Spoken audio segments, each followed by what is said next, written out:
talk about, politically active, or even like, not, I don't want to take it into the realm of politics, but there are so many layers and holograms of the puppet show, and the puppet show behind the puppet show, and then that puppet show, and then that puppet show, And so my question is, like, on what layer are they having an effect? And also, how does it fold in terms of Loosh collection that's going on way behind the scenes in terms of our outrage and our frustration and all of those things going on beyond just like third dimensional human puppet string pullers?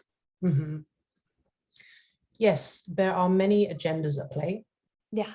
And most people will not get a glimpse into all the different agendas that are going on. Mm-hmm.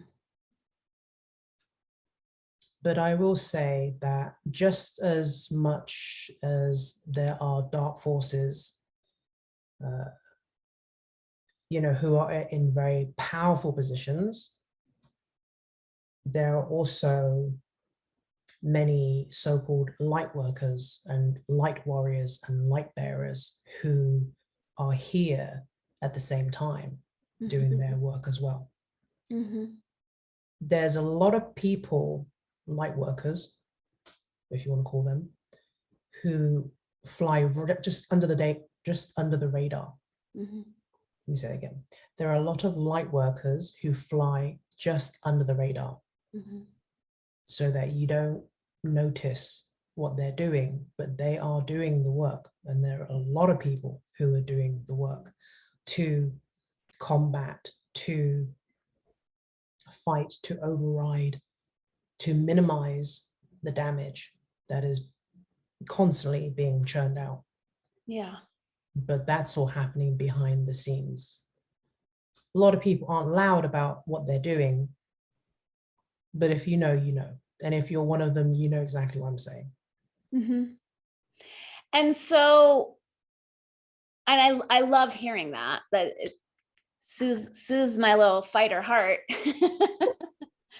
How is it going in the macro, in the spiritual realms, in terms of like the light dark tussle happening? Like, where are we at? What's the score? As cliched as it sounds, it's exactly where it needs to be. Mm-hmm. Is there, from my perspective, we live in a dualistic realm. So there has to be as much light as there is darkness. The darkness just gets a lot of attention right now. Yeah. And at the same time that we see these contractive forces and evil and whatnot, it does feel like the veil is getting thinner. Something new is evolving. It does feel like the human species is going in a different direction. And for me, that's more conceptual because I'm not really seeing that in my realm, but I hold on to that thought. And is that how you see it going? Are we going to split? It's weird when we're sharing the planet. And we have such different ideas as to what's going on, like it's very much like the Twilight Zone, Yeah. And so it's like, what does resolution look like? Well, okay, so on one level, there are gangsters who live amongst us, right? But I don't interact with them.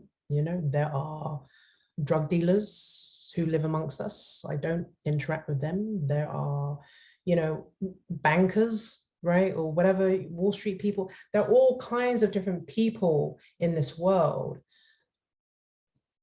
We all coexist, but it doesn't mean that I have any daily interactions with these people. Mm-hmm. I have my world and my bubble, and I draw to me people who are attracted to the same goal as me, right? Mm-hmm. Now, I know for the past 20 years that the people who live in my kind of world, it's growing. Mm-hmm. I see yoga studios popping up on every block now. That wasn't the case 20, 30 years ago. Mm-hmm. I see a lot of authors coming out with books that help humanity. That wasn't the case 30 years ago. Mhm. I see a lot of healers who are offering classes and workshops now everywhere and online. Mhm. That was not the case 20, 30 years ago. So yes, there are and will always be dark forces running rampant, right? And being very loud with what they're doing. But the world that I live in is spreading and multiplying just as fast. Mhm. Does that make sense? Yeah, it does. So we get to coexist, and at some point there will be a split, right? I mean, already there's like an old earth and new earth, but it's not like two different earths. It's just one superimposed on the other.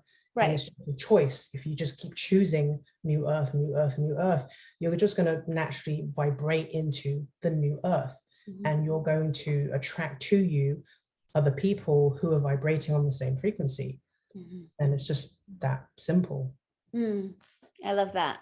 It's really Mhm. accessible. But I do feel like, the old earth and the old paradigms, the old ways, it's going to slowly but surely phase out. Mhm. You know? And is it going to phase out in terms of like those choosing New Earth are going to see it less and less, or is it actually like on its real way out of its own accord? The way that the people who the souls who are choosing the new earth, they're going to see it less and less, Mhm. right? Yeah. If you want to call it the light workers, light warriors, light bearers, light, way showers, whatever, right? They are multiplying, spreading, and activating others. There are so many people who started seeing me for one-on-one sessions in the past 2 years saying, I've been activated. Mhm. I've come online, Wow. right? So a lot of people are just waiting to be activated, Mhm. right? Yeah. And we need that duality. We need to be raised by unconscious parents so that we can become passionate and purposeful, intentional, conscious parents, Mhm. right? So we need that darkness. We need like you said, the evilness, right? It's happening so that we have something to, what am I trying to say? So that we can create the contrast, Mhm. you know? Yeah, I get that. And I do wonder um if duality isn't something that we're meant to evolve out of.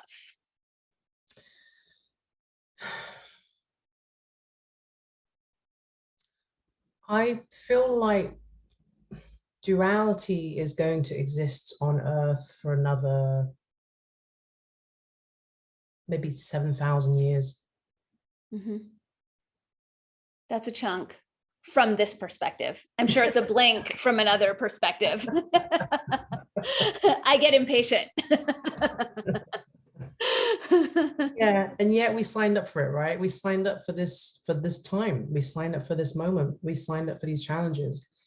We signed up to be enraged and frustrated and, to do the work. Mhm. Yeah. Yeah. I'm curious to know how much of this, like the players involved are human. Like, is this a human? Yeah. Like, are we just playing out a reflection of something that's happening way further out? Well, I will say that not every person on Earth is a human being, Mhm. and that the human so-called race is extremely diverse. Some people here are not people. Some people are hybrids. Some people are clones. Some people are holograms. Some people are dead people. Some people are, from other planets. Okay, there's so much there. Yeah. So When some people are dead people, are they zombies? Are they ghosts? Yes, zombies. Okay. And are they, I mean, what are they here to like? I don't know the zombie lore. Is it like some sort of unfinished business that allows them to graduate from zombiehood into something else? I don't know zombie law either, but I know that in certain countries, I haven't heard it here, I haven't heard it in America, but there are certain countries where people, patients in hospitals die, Mhm. and then they miraculously appear months or years later, and they can recount, I died in this hospital. I remember being nailed in the coffin, and the nail came through and scraped my cheek, and I still have a scar, you know. Yeah, there are accounts. If you search for them, real life zombies in Mhm. countries, you'll see. Um, yeah, there are people who die and miraculously come back. Okay.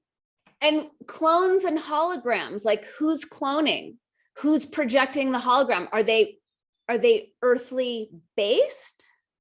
Some of them, Have you met clones? yes. I don't even understand how that works. Are they aware that they are clones? Some of them are. Wow. So we really don't understand our reality very well. No.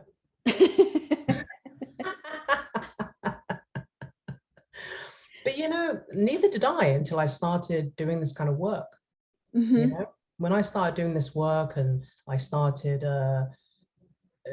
speaking to spirits, and I started quantum jumping and parallel jumping into parallel universes and meeting different versions of myself, and I'm not always human in other universes. Sometimes I'm like creatures that I cannot even explain. They're creatures that I've never seen. There are planets that I exist on that the human mind cannot comprehend, you Mhm. know. So I didn't realize any of this stuff until I started working. And then when I drop into the person's energy field to clear whatever issue is or blockage it is that they're experiencing, then I start seeing these things and I go, that is like really outlandish, but okay, I'm not going to judge. I don't understand it. I'm just going to delete it. Mhm. And I've been deleting things for 14 years. So, with a certain amount of success, not 100%, but with a high success rate. And so I just know that whether it makes sense to me or not, whether I understand it or not, it doesn't matter. There are things out there that the human mind cannot comprehend, Mhm. and some things that we will probably never even see, Mhm. right? Because not everything vibrates at the frequency that the human eye can see, and not everything vibrates at a frequency that we can hear, Right. right? So there are so many different timelines overlapping us simultaneously right now. And only from doing this work have I been able to have a glimpse at these different things, Mhm. because they come to me, or I see them, or I feel them, or I hear them, or I go investigate, and then I find them, and then I delete them from the client. Mm. Once deleting them from the client, then it's like, oh, this person feels better. Oh, this person is able to have a child. Oh, this person just got a promotion. Oh, this person started their own business. Oh, this person just met the love of their life, Mhm. right? So Right. I know that there's so much that cannot be explained, but exists. And then once it's cleared from the person, they're able to get the results that they want. And of course, I don't share this information with my clients because they'll think she's fucking crazy. I'm never going back to see Garz again. And people don't really want to know all that stuff. They just want the results. Mhm. Was it destabilizing for you when you started to tap into this? Did throw you? Yeah. Yes. It Mhm. did throw me. I would say that when I first started learning this stuff, socially, it made me very awkward. Mhm. Because I would go to events or parties or, and people would be like chatting away about stuff that they talk about. And I would get so much information, stuff that people were not verbalizing. Mhm. Or it's like, oh, that person has an entity and that entity is like an alien, and, this person has been abused so many times, and this person's drowned so many times, and this person is existing in different dimensions, and this person has so many personalities from other dimensions talking through them that they are in a state of confusion, right? So there's like a lot of different things just popping off, and first, I couldn't switch it off. So Mhm. I was just, I would be very quiet at social events, and because there's a lot of information coming in, but it's not something you can share at a dinner party, right? Unless I'm there. Yeah. And then I feel like, yeah, so it really it made things very socially awkward for me. And then, or I was very socially awkward because of the information that kept coming through, and I couldn't switch it off. But now I've gotten better at it. Now I can just like switch it off, or something will come through, like I'll be talking to someone, it's like, oh, this person's a clone. Okay, all right. Like, I'm not going to say, hey, you're a clone, do you know that, right? Right. It's just information. It's just like, oh, she's wearing 3 necklaces. Okay. So when you're working on a clone, does it require, like, do you heal them as though you're healing a normal human, and does it affect its own protocol? Yeah. Yeah. Wow.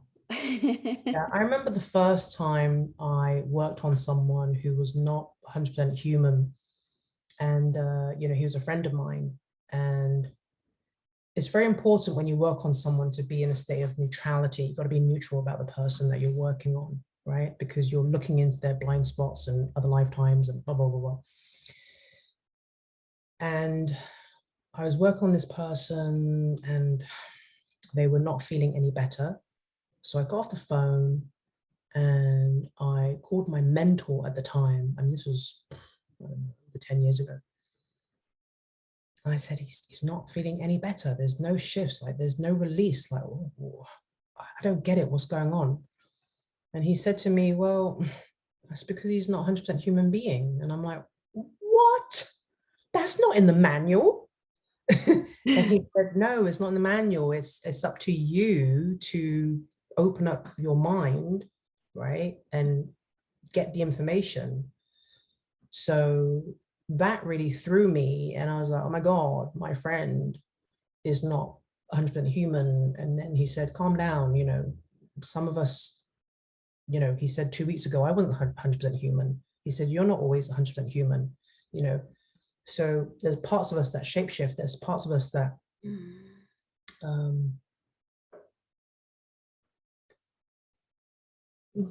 merge. Mm-hmm.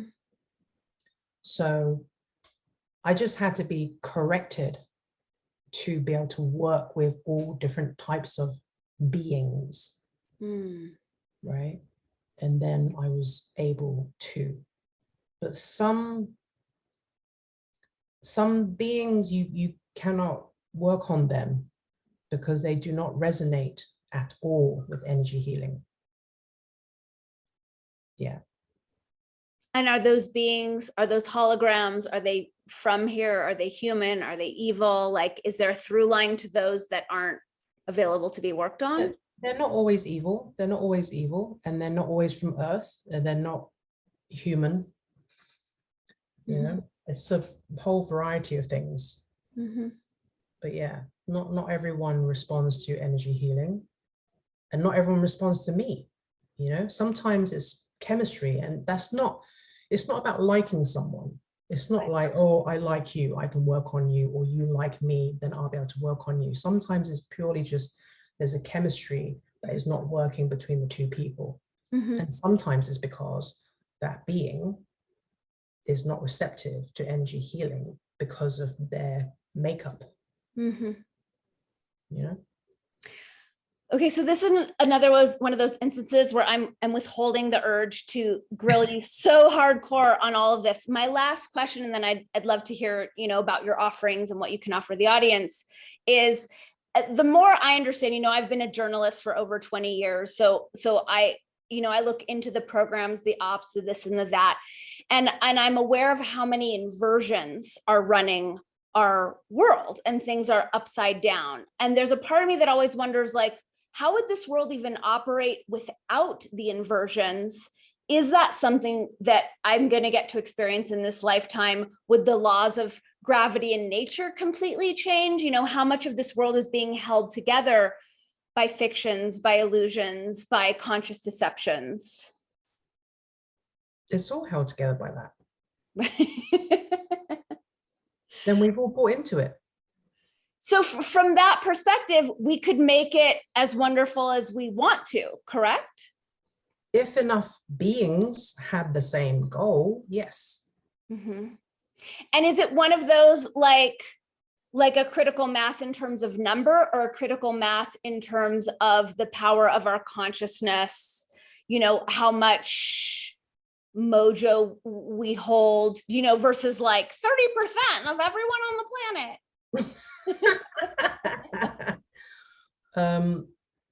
It's partly numbers and it's partly intention, right? So when two people fight, I remember saying to my teacher 15 years ago, when let's say two guys are fighting, who wins, right? So there's a part of that is karma. Karma's playing out between the two people. And then on another level, it's like, who wants it more? The person who wants it more is going to win. But there's also karma at play. Does that make sense? Yeah, it does.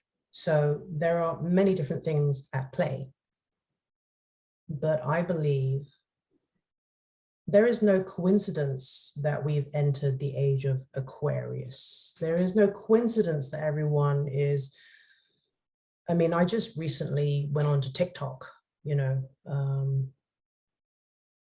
and it blows my mind how many millennials and Gen Y, Gen Z people are on there naturally seeing their other lifetimes, naturally doing, past life regressions, naturally astral projection, naturally jumping timelines, naturally, getting downloads and speaking light languages. And they're not doing courses and classes and reading about this stuff. They're just naturally doing it.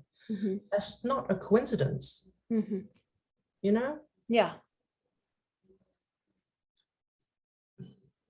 So everything that's happening tells me we're moving this trajectory, and I'm part of this trajectory, and you're part of this trajectory. Yeah. Yes, there will always be opposing agendas, right? But I think those who consider themselves light workers or indigos or whatever, we came here for this. Right. So I don't know what we were thinking. Well, they don't call Earth the ghetto prison planet for nothing. Hard knocks. Well, it's an honor to serve my time with you, Garz. It's an honor, yes. All right, will you tell the folks about your workshops, your sessions, how they can taste of your genius offerings? Sure, yeah. My one-on-one sessions are on ChineseEnergyHealing.com. And then my online workshop is at alchemistsartshealing.com. Okay. And my Instagram is at GarzChan. Cool. And what is the workshop? Do you have a specific workshop coming up, or is it an ongoing series? I have a pre-recorded online workshop that people can take in their own time. Okay. And then I have a Zoom 7-day workshop that I'm not going to do any this year. And then I also have a live 7-day workshop in person, but I'm not doing any this year. Okay. So. Okay. Awesome. And I'll include links in the show notes. Garz, thank you so much. Again, I knew this was going to happen. Like, I get a little bit of you and I just want so much more. And I'm grateful for this taste of you and your insight. You're very welcome. Thank you for having me on. And I hope I answered your questions to your satisfaction. Yeah, I don't think it's possible. And you did a great job. Thanks, Garz. Thank you.